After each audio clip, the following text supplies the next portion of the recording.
ભાવનગર જિલ્લા પંચાયત ખાતે નવનિયુક્ત જિલ્લા વિકાસ અધિકારી ગુણવંતસિંહ સોલંકીએ સોમવારના રોજ વિધિવત રીતે હોદ્દાનો ચાર્જ સંભાળી લીધો હતો.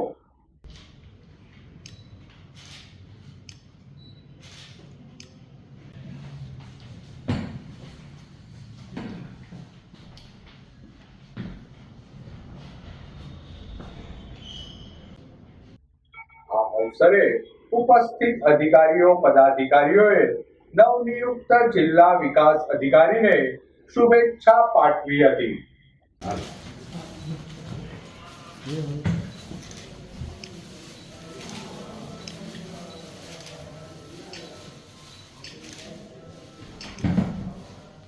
Okay okay sir. અરે આ બધું થેન્ક યુ બાય.